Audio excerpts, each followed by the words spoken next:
ಕೇವಲ 2 ಪದಗಳು. ಒಂದು ದೆವ್ವವನ್ನೇ ತಡೆಯೋ ಶಕ್ತಿ ಅದಕ್ಕಿದೆಯಾ? ಕೇಳೋಕೆ ವಿಚಿತ್ರ ಅನ್ಸಿದ್ರೂ ಕರ್ನಾಟಕದಲ್ಲಿ ಇಂಥದೊಂದು ದಂತಕತೆ ಇದೆ. ಅದೇ ನಾಳೆ ಬಾ. ಬನ್ನಿ ಈ 2 ಸರಳ ಪದಗಳ ಹಿಂದಿರೋ ರಹಸ್ಯ ಏನು ಅಂತ ನೋಡೋಣ. ಒಂದು ಕ್ಷಣ ಹೀಗೆ ಯೋಚನೆ ಮಾಡಿ. ಮಧ್ಯರಾತ್ರಿ ಯಾರೋ ಬಾಗ್ಲು ತಟ್ಟದಾಗೆ ಆಗತ್ತೆ. ಹೊರಗಡೆಯಿಂದ ಕೇಳಿಬರೋ ಧ್ವನಿ ಥೇಟ್ ಅಮ್ಮನ ಧ್ವನಿ ಥರನೇ ಇದೆ. ಅದರ ಮನಸ್ಸಲ್ಲಿ ಎಲ್ಲೋ ಒಂದು ಕಡೆ ತಣ್ಣಗಿರೋ ಭಯ. ಒಂದು ವೇಳೆ ಅದು ಅವರಲ್ದಿದ್ರೆ ನಮ್ಮ ಕಥೆ ಶುರುವಾಗೋದೇ ಇಲ್ಲಿಂದ. ಎಲ್ಲ ಶುರುವಾಗಿದ್ದು ಒಂದೇ ಒಂದು ಸದ್ದಿನಿಂದ. ರಾತ್ರಿಯ ಆ ನಿಶ್ಶಬ್ದದಲ್ಲಿ ಕೇಳಿಬಂದ ಬಾಗ್ಲು ತಟ್ಟೋ ಸದ್ದು. ಆ ಒಂದು ಸಣ್ಣ ಶಬ್ದ ಇಡೀ ಸಮುದಾಯವನ್ನೇ ಹೇಗೆ ನಡುಗಿಸಿತ್ತು ಅಂತ ನೋಡೋಣ ಬನ್ನಿ. ಈ ಕತೆ ನಡೆಯೋದು 1980-90ರ ದಶಕದಲ್ಲಿ. ಜಾಗ ನಮ್ಮದೇ ಕರ್ನಾಟಕ. ಆ ಕಾಲದ ಹಳ್ಳಿಗಳು, ಸಣ್ಣಪುಟ್ಟ ಪಟ್ಟಣಗಳಲ್ಲಿ ಈ ಕತೆ ಹುಟ್ಕೊಂಡಿದ್ದು.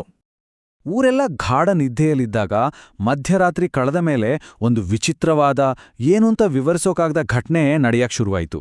ಇದು ಮನೆಯಲ್ಲೂ ಹರಡಿ ರಾತ್ರಿಯ ಶಾಂತಿಯನ್ನೇ ಹಾಳ್ಮಾಡಿ ಆತಂಕ ಹುಟ್ಟಿಸಿತ್ತು.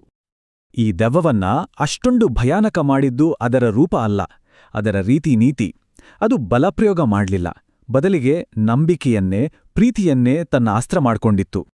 ಈ ಘಟನೆಗಳು ಯಾವಾಗಲೂ ಒಂದೇ ಥರ ನಡೀತಿದ್ದು. ಅದೊಂದು ಭಯಾನಕ ಪ್ಯಾಟರ್ನ್ ಆಗಿತ್ತು. ಮೊದಲು ರಾತ್ರಿ ಹೊತ್ತು ಬಾಗಿಲ್ನ ಯಾರೋ ಮೆಲ್ಲಗೆ ತಟ್ಟಿದಾಗಾಗೋದು. ಆಮೇಲೆ ಥೇಟ್ ಅಮ್ಮ, ಅಪ್ಪ ಅಥವಾ ಬೇರೆ ಯಾರೋ ತುಂಬಾನೇ ಹತ್ತಿರದವರ ಧ್ವನಿಯಲ್ಲಿ ದಯವಿಟ್ಟು ಬಾಗಿಲ್ ತೆಗಿ ಅಂತ ದೈನ್ಯವಾಗಿ ಕೇಳ್ಕೊಳ್ಳೋದು.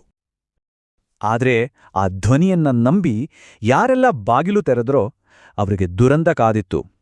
ಆ ಒಂದು ಕ್ಷಣದಿಂದ ಅವರ ಜೀವನದಲ್ಲಿ ಕೆಟ್ಟ ಘಟನೆಗಳ ಸರಣಿನೇ ಶುರುವಾಗ್ಬಿಟ್ಟು. ಅವರಿಟ್ಟ ನಂಬಿಕೆಗೆ ತೆತ್ತ ಬೆಲೆ ಅಷ್ಟಿಷ್ಟಲ್ಲ. ಬಾಗಿಲು ತೆಗೆದ ಮೇಲೆ ಏನಾಗ್ತಿತ್ತು ಅಂದ್ರೆ ಕೇಳೋಕೆ ಭಯ ಆಗತ್ತೆ. ಕೆಲವರಿಗೆ ಇದ್ದಕ್ಕಿದ್ದ ಹಾಗೆ ಯಾವುದೋ ವಿಚಿತ್ರ ಕಾಯಿಲೆ ಬರ್ತಿತ್ತು. ಇನ್ನು ಕೆಲವರು ಮೂರ್ಛೆ ಹೋಗಿ ಬೀಳ್ತಿದ್ರು. ಕೆಲವು ಕುಟುಂಬಗಳಲ್ಲಂತೂ ಅನಿರೀಕ್ಷಿತ ದುರಂತಗಳೇ ನಡೆದೋಗ್ತಿದ್ವು. ಅಷ್ಟೇ ಅಲ್ಲ, ಕೆಲವು ಕತೆಗಳ ಪ್ರಕಾರ ಸಾವು ಕೂಡ ಸಂಭವಿಸ್ತಿತ್ತು ಅಂತಾರೆ. ಇದರಿಂದ ಜನರ ಭಯ ಇನ್ನೂ ಜಾಸ್ತಿ ಆಯಿತು. ಆದ್ರೆ ಇಷ್ಟೆಲ್ಲ ಭಯದ ನಡುವೆ ಆ ಊರಿನ ಜನ ಬಲದಿಂದಲ್ಲ, ಬುದ್ಧಿವಂತಿಕೆಯಿಂದ ಹೋರಾಡಿದ್ರು. ಅವರು ತಮ್ಮ ರಕ್ಷಣೆಗೆ ದಾರಿ ಕಂಡ್ಕೊಂಡಿದ್ದು ಕೇವಲ 3 ಸರಳ ಪದಗಳಲ್ಲಿ. ಆ ಪರಿಹಾರ ಬೇರೆ ಯಾವುದೂ ಅಲ್ಲ, ಅದೇ ನಾಳೆ ಬಾ, ಅಂದ್ರೆ ಕಮ್ ಟುಮಾರೋ ಅಂತ. ಜನರು ತಮ್ಮ ಮನೆಗಳ ಬಾಗಿಲು, ಗೋಡೆಗಳ ಮೇಲೆ ಸೀಮೆ ಸುಣ್ಣದಿಂದ ಈ 3 ಪದಗಳನ್ನ ಬರೆಯಕ್ಕೆ ಶುರು ಮಾಡಿದ್ರು. ಇದೇ ಅವರ ರಕ್ಷಣಾ ಕವಚ ಆಗಿತ್ತು. ಆದ್ರೆ ಇಷ್ಟೊಂದು ಸರಳವಾದ ಮಾತು ಅಷ್ಟು ಶಕ್ತಿಶಾಲಿಯಾಗಿರೋಕೆ ಹೇಗ್ ಸಾಧ್ಯ?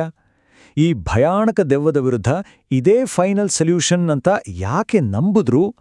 ಇದರ ಹಿಂದಿರೋ ಲಾಜಿಕ್ ಇದೆಯಲ್ಲ, ಅದೇ ತುಂಬಾನೇ ಇಂಟ್ರೆಸ್ಟಿಂಗ್. ಈ ಇಡೀ ಪರಿಹಾರ ನಿಂತಿದ್ದೇ ಒಂದು ಮುಖ್ಯವಾದ ಜಾನಪದ ನಂಬಿಕೆ ಮೇಲೆ. ಅದೇನಂದ್ರೆ, ಆ ದೆವ್ವ ಬಾಗಿಲ್ ಮೇಲೆ ಬರ್ದಿರೋ ಯಾವುದೇ ಸೂಚನೆಯನ್ನ ಅಕ್ಷರಶಃ ಪಾಲಿಸ್ಲೇಬೇಕು ಅನ್ನೋ ನಿಯಮಕ್ಕೆ ಕಟ್ಟುಬಿದ್ದಿತ್ತು.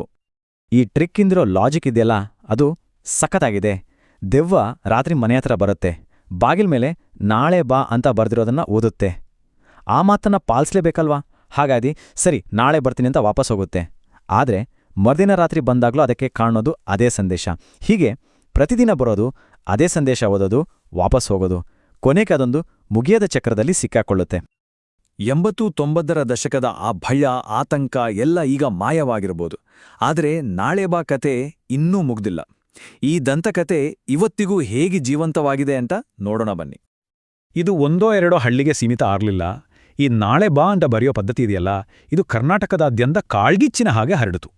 ಇದೊಂದು ದೊಡ್ಡ ಸಾಂಸ್ಕೃತಿಕ ವಿದ್ಯಮಾನವೇ ಆಗ್ಬಿಡ್ತು. ಬೆಂಗಳೂರಿನ ಹೊರವಲಯಗಳಿಂದ ಹಿಡಿದು ಮೈಸೂರು, ತುಮಕೂರು, ಚಿತ್ರದುರ್ಗದ ಹಳ್ಳಿಗಳವರೆಗೂ ಮನೆಗಳ ಬಾಗಿಲುಗಳ ಮೇಲೆ ನಾಳೆ ಬಾ ಅನ್ನೋ ಬರಹ ಒಂದು ಸಾಮಾನ್ಯ ದೃಶ್ಯವಾಗಿತ್ತು. ಇದು ಆ ನಂಬಿಕೆ ಎಷ್ಟೊಂದು ಆಳವಾಟಿ ಬೇರೂರಿತ್ತು ಅನ್ನೋದಕ್ಕೆ ಸಾಕ್ಷಿ. ಅಚ್ಚರಿ ಅಂದ್ರೆ, ಈ ಹಳೆಯ ಜಾನಪದ ಕತೆ ಇವತ್ತಿನ ಮಾಡರ್ನ್ ಜಗತ್ತಿನಲ್ಲೂ ತನ್ನ ಜಾಗವನ್ನ ಉಳಿಸ್ಕೊಂಡಿದೆ. ಸಿನಿಮಾಗಳಿಂದ ಹಿಡಿದು ಇಂಟರ್ನೆಟ್ ಮೀಮ್ಸ್ವರೆಗೂ ಇದು ಬೇರೆ ಬೇರೆ ರೂಪಗಳಲ್ಲಿ ಇವತ್ತಿಗೂ ಜೀವಂತವಾಗಿದೆ.